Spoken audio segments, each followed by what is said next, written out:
Muy buenas tardes, bienvenidos al tiempo de entrevista aquí en Mírame Televisión en Canarias al Día. Hoy sobre esta mesa vamos a poner muchos asuntos de interés porque hoy vamos a hablar y mucho de educación en Canarias. Y qué mejor que hacerlo en la compañía del actual consejero de Educación del Gobierno de Canarias, Poli Suárez. Bienvenido, muchas gracias. Muchas gracias a ustedes. La verdad que son muchísimos los asuntos que tenemos o queremos tratar con usted. Yo le agradezco mucho que hoy esté aquí en Mírame Televisión. Pero vamos a empezar por la actualidad. Lo anunciaban en la jornada de ayer. Finalmente, Canarias también va a permitir, en este caso, que se limite el uso de los móviles en las aulas. Será con consenso, con el consenso de los centros, con el consenso de los claustros, de los consejos de cada colegio. Pero ¿por qué han decidido tomar esta medida? ¿Por qué consideran que es beneficioso? Bueno, ya el debate social estaba en la calle y ante esa situación y los problemas que estábamos viendo y conociendo en distintos centros, lo que hice en el mes de noviembre fue pedir de manera personal un informe al Consejo Escolar de Canarias para que analizara qué teníamos que hacer con el uso del móvil en los centros educativos. Bueno, hubo verdad que unas jornadas de trabajo. Yo quiero agradecer hoy aquí al Consejo Escolar de Canarias esa labor que ha hecho para emitir ese informe, que era una recomendación. El Consejo Escolar de Canarias es el órgano asesor de la Consejería de Educación. Bien, una vez entregado ese documento, lo analizamos, lo trabajamos con los técnicos de la Consejería y hemos llegado a la decisión de atender esa recomendación que nos hacía la comunidad educativa, porque no hay que olvidar que la comunidad educativa está representada toda en el Consejo Escolar de Canarias. ¿Cómo se va a controlar que se cumpla esta medida y, sobre todo, también, cómo se va a castigar a quienes no la cumplan? Bueno, yo creo que también la experiencia que hay en otros centros educativos de nuestra tierra. Yo visitaba la semana pasada el IES, el Batán, en la isla de Gran Canaria, y cuando realizaba la visita por el centro, me tropecé con un cartel: aquí está prohibido el móvil. Bueno, y yo le decía, ¿y cuál es la experiencia?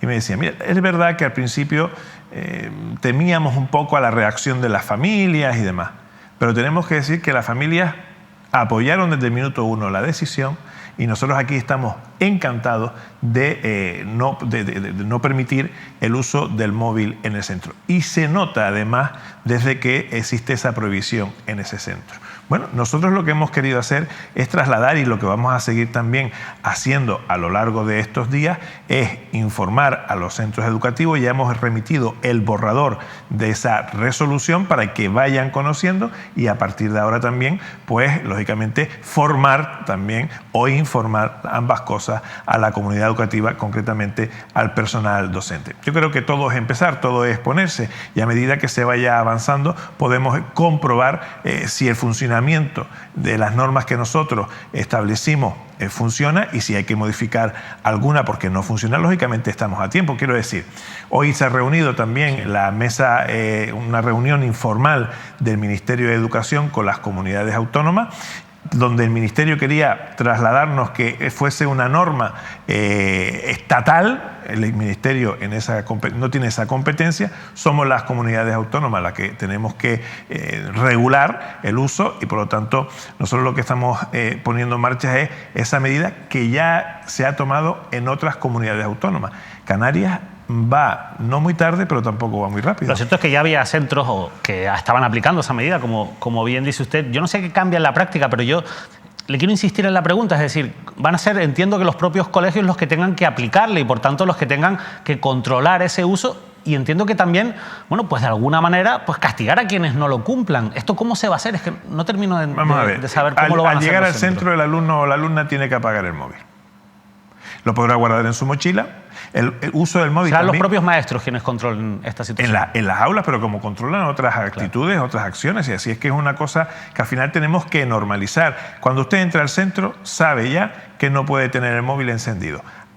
Hay casos excepcionales, como por ejemplo cuando se tenga que usar con fines didácticos, que ahí tendrá que contar con la aprobación del Consejo Escolar del centro y también del claustro de profesores del centro. Es que le iba a decir que al final en los currículos educativos figura las competencias digitales de los alumnos y su desarrollo en ese ámbito. Esto, claro, al final no confronta un poco con esta medida. Pero es que ya los centros están dotados. Por lo tanto, el alumno podrá usar el material que existe en los centros. Están desde las pizarras digitales, desde las tablets, etcétera, pero con un uso controlado. Y hasta ahora, a lo largo de la tarde de ayer y en lo que vamos de día, yo tengo que decir que solo he escuchado, aplauso, permítanme esa expresión, a la medida. ¿Por qué? Porque era un debate que ya estaba en la calle y que estaba afectando también a la convivencia en los centros educativos. Por lo tanto, yo creo que la medida es necesaria y nosotros lo que hemos hecho es dialogar, escuchar y atender esas recomendaciones que nos hacía el Consejo Escolar de Canarias, que curiosamente también replica el Consejo Escolar del Estado, con lo cual no vamos muy desencaminados en nuestra tierra.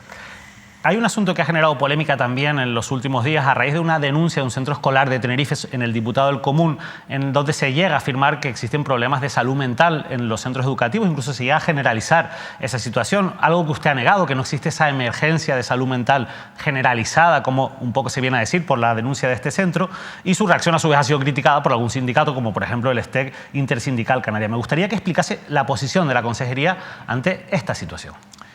Yo no he negado que no haya problemas de salud mental en los centros educativos de Canarias. Yo lo que he dicho es que no hay esa emergencia como han denunciado algunos centros o algunos directores o directoras de centros. Nadie me ha oído a mí decir no tenemos problemas de salud mental. Ya me gustaría decirlo, pero no lo he llegado a decir. Yo sí he escuchado a diferentes directores, directoras, equipos directivos de los centros educativos. Yo he visitado en tan solo 6 meses que llevo al frente de la Consejería más de un centenar de centros educativos de Canarias.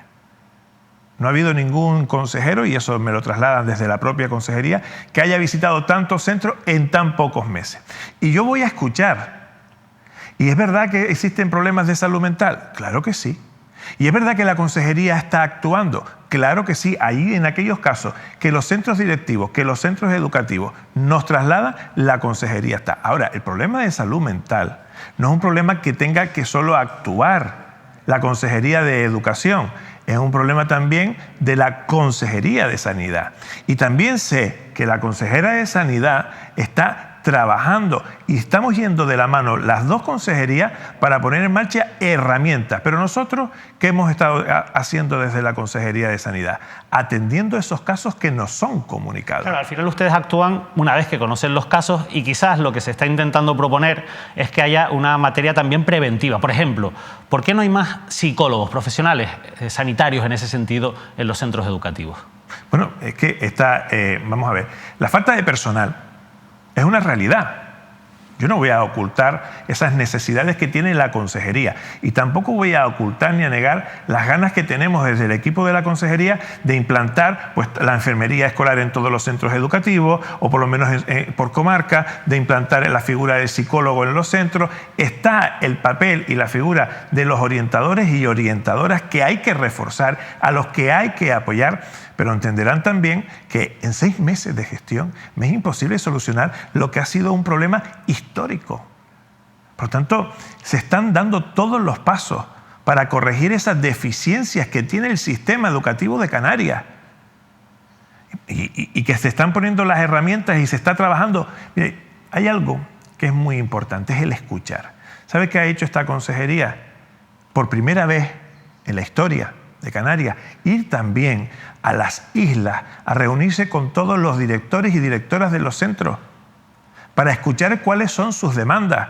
Ya hemos hecho la reunión en La Palma, la hemos hecho en la isla de Lanzarote, pero que además también por primera vez se ha mandado una encuesta a todos los docentes de esta tierra para escucharles y saber cuáles son sus problemas, cuáles son sus necesidades para mejorarles. El resultado, es verdad que hay muchos datos, pero hay uno que es muy importante y que nos piden mucho: la reducción de la burocracia, la carga burocrática que tienen los docentes, los equipos directivos.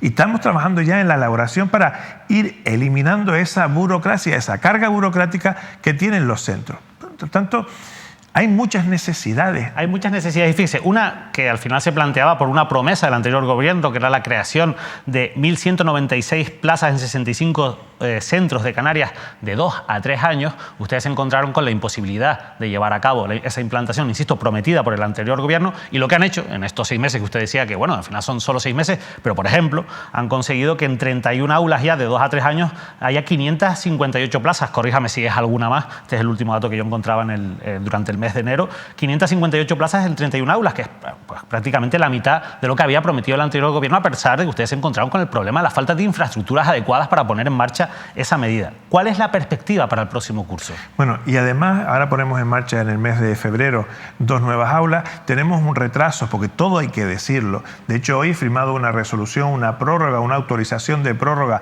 para 4 aulas, para las obras de 4 aulas en el norte de la isla de Tenerife. O sea, todo hay que contarlo, ¿no? Pero aquí el problema fue que se matricularon a 1.196 niños y niñas en la nada.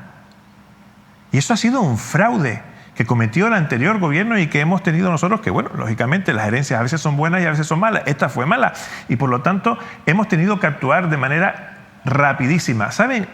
Los ciudadanos tienen que saber que cuando se licita una obra, en este caso las aulas, también se tiene que licitar el suministro. Y yo pongo siempre el ejemplo.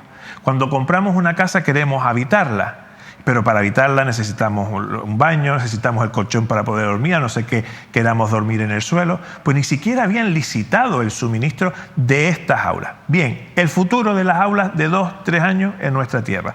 Para el curso 24-25 se pondrá en marcha la segunda fase de esas 1.196 plazas que se prometieron en la anterior legislatura. Por lo tanto, para el curso 24-25, 600 niños y niñas empezarán en la etapa infantil de 2-3 años, porque no podemos hablar de ciclo 0-3, porque no es real. Y segundo, también ya estamos elaborando los proyectos de, digamos, la fase 3, que son esas nuevas aulas que no estaban previstas que se hiciese durante el curso 23-24 y que sí tenemos programada para el curso 24-25. Yo estoy hablando, y hablo así ahora en números redondos, que en septiembre, si todo sale bien, en Canarias se crearán 1.000 nuevas plazas de 2-3 años. Bueno, pues vamos a apuntar esa cifra porque la verdad es que es una demanda también muy importante y fundamental también para la evolución en esas primeras edades, en esas edades tempranas de los niños y las niñas. Hablaba antes de cómo formar una casa, ¿no? De las cosas que son necesarias. La verdad es que las casas de la educación en Canarias, los centros educativos, sufren un problema estructural y es la falta de mejoras de esas infraestructuras y al final también un problema que es coyuntural y es el aumento de la población que ha provocado un aumento también de la demanda y que muchos centros educativos se queden pequeños y que en muchos lugares no tengan capacidad para asumir toda esa demanda. Podríamos hablar de muchos lugares de Canarias, pero yo le voy a preguntar, en este caso, por el sur de Tenerife, que también es una realidad que se repite en otros, insisto, en otros lugares. Por ejemplo, la alcaldesa Granadilla, cuando estaba aquí, decía que su municipio, el de Granadilla de Abona, está completamente colapsado, sus centros educativos, algunos especialmente, y que al final se estaban tomando medidas temporales de colocar, son palabras de la propia alcaldesa, a los niños y niñas en instalaciones temporales, en barracones, que es la palabra que ella utilizaba. Yo le quiero preguntar, ¿cuál es el plan que tiene la consejería para solucionar este problema? Bueno, saben que una de las acciones que nosotros llevamos a cabo, y fue un compromiso también personal, fue la de reunirme con los alcaldes y alcaldesas del sur de la isla de Tenerife. Y es verdad que Granadilla tiene problemas, y es verdad que Arona tiene problemas, y es verdad que Santiago de Teide tiene problemas, todos los municipios tienen problemas. Y hay un crecimiento de la población en esta zona, y hay un crecimiento que tenemos que estudiar y analizar y ver cuáles son las necesidades en materia de infraestructuras educativas de la comarca sur. Es verdad que en esa reunión que celebramos aquí en la isla de Tenerife, insisto, ellos nos propusieron algunas medidas, pero es verdad que nosotros íbamos ya con un plan de trabajo. Y estamos analizando pues la creación de nuevos espacios, el compartir espacios, la bajada de ratio. O sea, hay un programa, hay un proyecto para la comarca sur de la isla de Tenerife que afecta a esos casi, creo recordar que eran 11 municipios los que participaron de esa reunión. Y cada uno tiene su problema. Hablamos de Vilaflor, hablamos, ya digo, del conjunto de esta comarca donde es necesario, entre otras cosas, estudiar la bajada de ratio. Pero pasa que eso suena a medio y largo plazo, ¿no? Y quizás necesitan medidas urgentes. Claro, pero es que necesitan medidas urgentes. Pero mire, hay espacios, hay municipios que nos han dicho, es que yo necesito un nuevo centro. ¿Tienes suelo? No. ¿Tienes proyecto? No. Y lo que de luego no va a hacer esta consejería es poner en los presupuestos de la comunidad autónoma, en el área de infraestructuras educativas, nombres y apellidos a una partida presupuestaria con la que no tenemos ni siquiera el proyecto, porque eso es engañar. Y por eso hemos elaborado esas bolsas, esa hucha que llamo yo, para que a medida que vayamos teniendo los proyectos podamos ejecutar. Y en el caso de la comarca sur de Tenerife estamos, desde luego, implicadísimos, y esa es la expresión, implicadísimos con la comarca para darle solución a esa sobreratio que tiene. Pero si me permites un segundo, si hablamos de bajada de ratio, ¿tenemos espacios en los centros para bajar la ratio? En muchos centros no tenemos espacio para la bajada de ratio, pero sí existe la posibilidad de esa docencia compartida. Hasta eso estamos estudiando para poner en marcha en la comarca sur y en aquellas zonas de Canarias donde haga falta. Barracones, se lo nombraba yo antes porque lo decía también la alcaldesa de Granadilla, en el colegio de Costa Teguise, es una demanda histórica. ¿Van a acabar con los barracones en Costa Teguise? Sí, estuve visitando también el viernes pasado 3 centros en la isla de Tenerife, desde las unitarias hasta el SEI de Costa Teguise. Y también visité el SEI de Playa Blanca. Es una necesidad. Es que en materia, mira, cuando yo llego a la consejería en el 15 de julio de 2023, no se había ejecutado ni siquiera el 30% del presupuesto para infraestructuras educativas.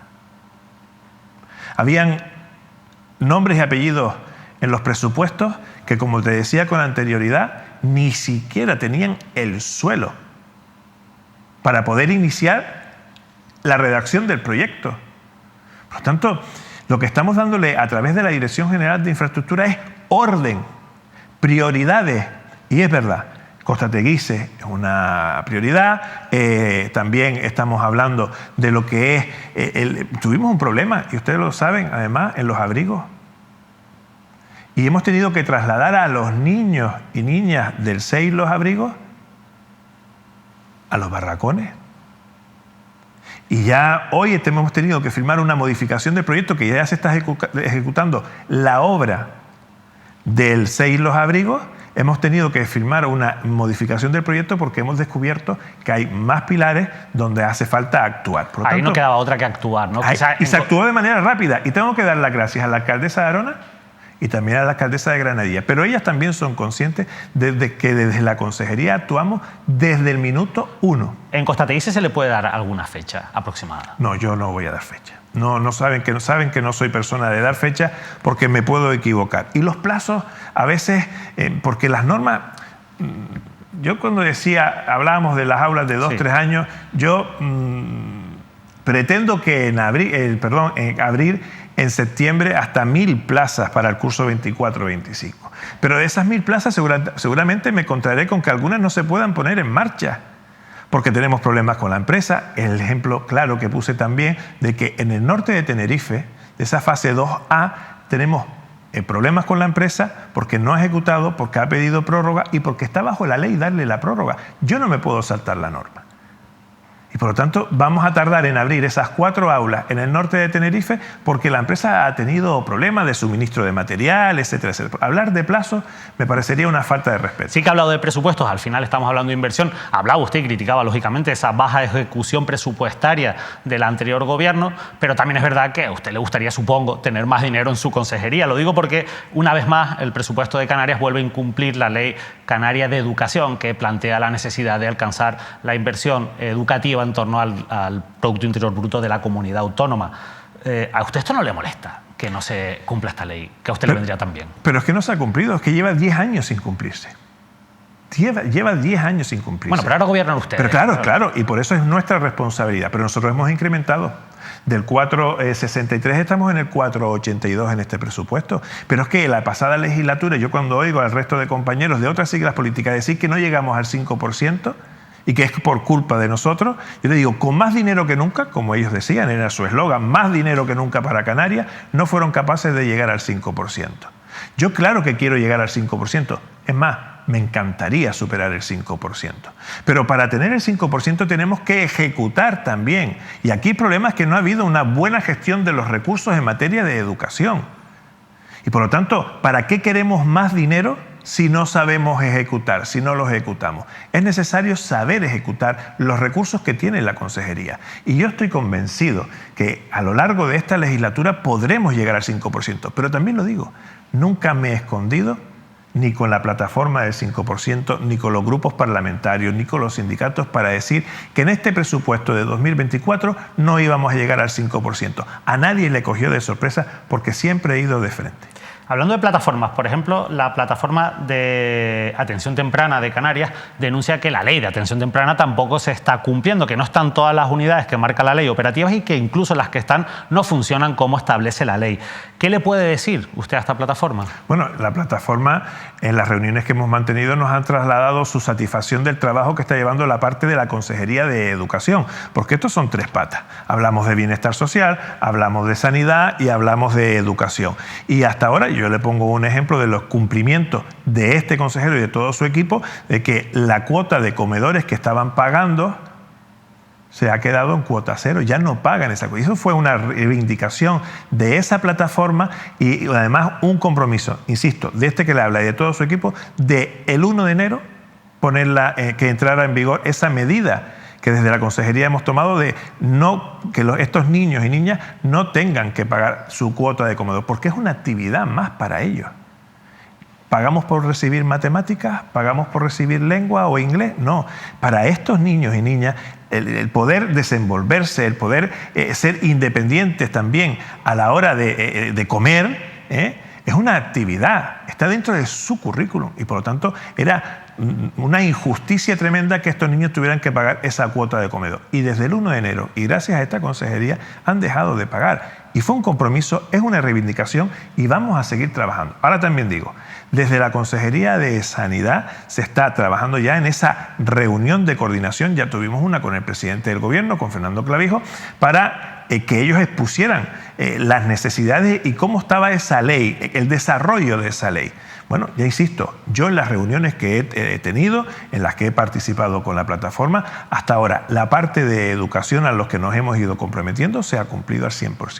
Hablaba usted de cuotas y esto me viene muy bien para preguntarle por un asunto que además he podido conocer bien porque he participado en un trabajo de investigación periodística importante sobre cómo funcionan los colegios concertados en Canarias. Lo digo porque nos hemos encontrado con muchos casos de centros que están cobrando de manera encubierta, algo que no solo ocurre en Canarias, ocurre en España en general, la educación, digamos, cosa que no se puede, no está prohibido por ley, a los alumnos a través de diferentes cuotas que se camuflan, digamos, en cierto modo, ese pago. Nos hemos encontrado con muchísimos padres y madres que se quejan de que no se está inspeccionando y vigilando estos incumplimientos. Quería preguntarle por esta cuestión, ¿están ustedes vigilando este hecho? Bueno, hasta donde yo conozco, el equipo de inspectores educativos está en la tarea de controlar todo aquello irregular que está pasando en todos los centros de Canarias. Hay pocos inspectores, ¿verdad? Bueno, es que el personal es poco. Yo soy de los que reivindican más personal. Porque sé la carga de trabajo que tienen desde los inspectores educativos hasta el personal técnico de la consejería, hasta incluso hablamos de personal administrativo, del personal no docente. Claro que reclamo más personal, pero la situación es la que es. ¿Y se están inspeccionando en este caso concreto? ¿Perdón? ¿Se están inspeccionando estas cuestiones? Se está trabajando en todo eso, ya se lo digo yo. Ya he tenido alguna información por parte del equipo donde hay algunos centros, no digo, de verdad, y no me gustaría que se demonizara a los colegios concertados o privados, porque allí donde no llega lo público tenemos que acudir a lo concertado o a lo privado, porque al final tenemos que llegar a todos los rincones de Canarias y que todos los niños y niñas tengan los mismos derechos. Pero es verdad que no podemos demonizarlo porque hacen una labor increíble. Ahora bien, cualquier centro público, cualquier centro privado o cualquier centro concertado, al actuar de manera irregular, tendrá consecuencias. Tendrá consecuencias. Pero el estudio, insisto, que se hace para todos los centros educativos de Canarias. Estábamos hablando de la educación concertada y yo creo que es un buen momento también, ya que estamos en este contexto, para compartir con usted este titular que veíamos hace algunos meses que publicaba la cadena SER. Canarias a la cola del país en matriculación de alumnos desfavorecidos en la escuela concertada. La nueva ley de educación, la LOMLOE, expresa el deber de evitar la segregación del alumnado por motivos socioeconómicos o de otra naturaleza. Esto obviamente tampoco se puede hacer y llama la atención que Canarias sea la segunda comunidad con, en este caso, un menor porcentaje de alumnos desfavorecidos favorecidos en la escuela concertada. ¿También van a vigilar que no se intente segregar a los alumnos, cosa que, insisto, tampoco se puede hacer según la ley, por parte de los centros concertados? Bueno, mire, esta fue una norma que se aprobó en la pasada legislatura y a la que yo, al llegar a la consejería, porque en la pasada legislatura se cierra lo que es la programación del curso 23-24. Nosotros lo que estamos haciendo es corregir todo aquello que nos comunican o que nos damos cuenta, que vemos, que estudiamos, que no está funcionando o que no es la mejor manera de actuar. Hay cosas como esta norma que yo pues no entiendo y lo digo con sinceridad. ¿Que hay cosas que corregir? Claro que sí, hay mucho que corregir. ¿Que hay muchas demandas que atender? ¿Que hay muchas reivindicaciones? También. Pero insisto en que en tan solo 6 meses hemos dado pasos que no se han dado en mucho tiempo. Sí, pero y no podemos llegar a... No es una cuestión baladí, lo digo porque al final esto responde a muchos trabajos desde la sociología de la educación, muchos estudios que se han hecho que demuestran que si no se vigilan este tipo de cosas se produce esa segregación, cosa que evidentemente yo entiendo que la consejería tiene que evitar, ¿no? Pero ¿y ustedes creen que no se está vigilando? No sé, yo lo estoy preguntando. No, yo estoy diciendo que sí, que se está trabajando en lo que es ya la programación del curso 24-25 y entre otras cosas para corregir este tipo de noticias que nos están trasladando. Pero, de verdad, o sea, en el 2024 y 2025 se van a notar muchos cambios, muchas mejoras en el sistema educativo de Canarias. ¿Y saben por qué? Porque además todas esas demandas que como la que ustedes nos están trasladando hoy, también nos la están trasladando diferentes colectivos de la comunidad educativa de Canarias. Y estamos actuando y estamos poniendo esas herramientas de cara al próximo curso escolar. Me quedan 2 cuestiones que tengo que preguntarle sí o sí. La primera, bueno, le voy a meter 2 en una y después otra. Hemos conocido recientemente los datos del informe PISA que sitúa a Canarias como una de las comunidades con peor rendimiento educativo y también hemos conocido recientemente los datos de abandono escolar que sitúan en torno al 15,1% a Canarias como la 7ª peor comunidad en esta cuestión del país. Usted ha dicho que estas cosas le entristecen y que hay que trabajar en ello. ¿Cómo?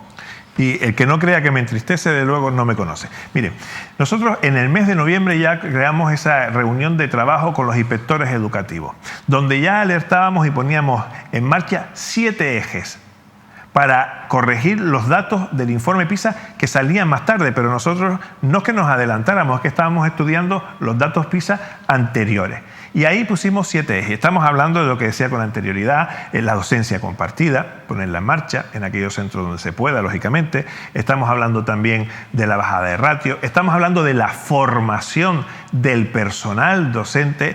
Son 7 ejes, ya digo, les estoy resumiendo de manera rápida para entrar en el siguiente asunto, que era la tasa de abandono escolar. Y yo aquí lo he dicho, un pacto social por la educación. Qué importante es que nos pongamos de acuerdo de una vez por todas, uno y otro. Solo si hay un pacto vamos a ser capaces de mejorar la educación en Canarias. Nosotros estamos analizando ese informe que salió en el día de ayer, en el que además desde la agencia de calidad de la consejería, estamos analizando todos y cada uno de esos datos. Es un informe complejo, con muchas cifras, al que hay que, yo lo decía esta mañana también, estrujar todos los datos para poder buscar la solución a esa tasa de abandono escolar. Y cuidado que tenemos un problema, que están abandonando, todo lógicamente es un problema, pero mayoritariamente mujeres. Y por lo tanto tenemos que poner el foco en el motivo real. Y para pronunciarnos y para poner esas medidas en marcha necesitamos analizar bien ese estudio, porque es complejo de analizar, pero que desde luego de la agencia de calidad se está trabajando ya en él. Una última cuestión, Poli, porque usted sabe que aquí tenemos muchos espacios de información, de opinión, de análisis, y en ellos se expresan muchas veces también opiniones y cuestiones que afectan a políticos en general, a cuestiones de la vida o de la actualidad de Canarias, y hay una cuestión que en su momento se planteó aquí, una duda que teníamos, un asunto que se debatió y que además generó un debate social interesante y por el que evidentemente tengo la responsabilidad de preguntarle. Quiero preguntarle cuáles son sus méritos académicos. Se lo pregunto porque, aunque por la ley de transparencia están obligados todos los altos cargos del Gobierno de Canarias a publicar, entre otras cosas, por ejemplo, su declaración de bienes y sus méritos académicos, me he encontrado que cuando he ido a buscar ese dato al portal de transparencia, En 3 casos de 3 consejeros no están publicados. Uno es Manuel Domínguez, el presidente de su partido y vicepresidente de Canarias. Otro es Jessica de León, que es consejera de Turismo de Canarias, pero de ella sí que he podido encontrar, por otro lado, que ella es licenciada en periodismo por la Universidad de Sevilla, y me falta usted. Así que le quiero preguntar aquí directamente. Bueno, yo no me he escondido nunca para decir que yo sí tengo formación, pero yo lo que no voy a poner en un currículum estudios si yo no tengo finalizado los estudios. Yo tengo el graduado escolar, tengo el bachillerato y a partir de ahí tengo estudios en muchas cosas. Pero mire, de verdad, yo vengo a gestionar. Mi trayectoria política ahí está, limpia, transparente, de buena gestión allí donde he estado. Y ahora creo que estamos demostrando también esa buena gestión al frente de la Consejería de Educación. Yo no voy a entrar en ese debate de si tienes más, si tienes menos. De verdad. ¿A usted no le parece contradictorio que un consejero de Educación no tenga estudios superiores? Bueno, pero soy el primer consejero en la historia, o soy el primer ministro, no soy ministro todavía, que no tiene titulación universitaria. ¿Soy el único? Bueno, la verdad es que yo demuestro mi responsabilidad trabajando día a día, tarde, noche. Esto es pico pala. Y allí donde he estado, nadie puede acusarme de deslealtad con la ciudadanía. Todo lo contrario. Me he esforzado, he trabajado, me he dedicado en cuerpo y alma a solucionar los problemas de los vecinos, vecinas allí donde he tenido la responsabilidad. Por ejemplo, mi pueblo, del que me enorgullezco mucho, que es la Villa de Moya. Y allí donde he estado, pues mire, de momento no tengo ninguna cruz negativa en la gestión. Es un debate interesante. Yo vengo a gestionar, yo no soy el único. Yo me examino ahora dentro de 3 años y medio. Y el que quiera, lógicamente, aprobarme, me aprobará. Y el que quiera suspenderme, pues también estará en su derecho de suspenderme. Insisto que cuando hemos planteado este debate ha habido opiniones para todos los gustos y nosotros lo mínimo que tenemos que hacer es escuchar su opinión. No es que no me preocupe. Yo entiendo que la gente quiera buscar donde no hay, que la gente quiera, pues incluso hacer hasta daño personal. Bueno, yo me lo tomo con mucha deportividad. También soy el consejero de deporte y no practico ningún deporte. La verdad que por nuestra parte nada de mala fe, sino simplemente una cuestión que yo creo que es un debate. Yo sé que por parte suya no ha habido mala fe. Un debate social interesante y al final, pues como otras cuestiones que se plantean muchas veces cuando se hacen nombramientos políticos. Poli Suárez, de verdad ha sido un placer poder tener esta entrevista. Ojalá que podamos volver a verle sentado pronto, porque hay otros muchos asuntos que nos gustaría preguntarle y que la verdad es que agradecemos mucho que nos haya dado respuesta a tantas inquietudes de la ciudadanía. De verdad, muchísimas gracias. Gracias a ustedes. Poli Suárez, consejero de Educación, nos ha acompañado en la jornada de hoy. Hemos hecho las preguntas que nos ha dado tiempo, pero saben ustedes que tenemos el tiempo limitado, pero si Poli Suárez vuelve, les prometo que las cosas que han quedado fuera estarán sobre la mesa. Que pasen una feliz noche.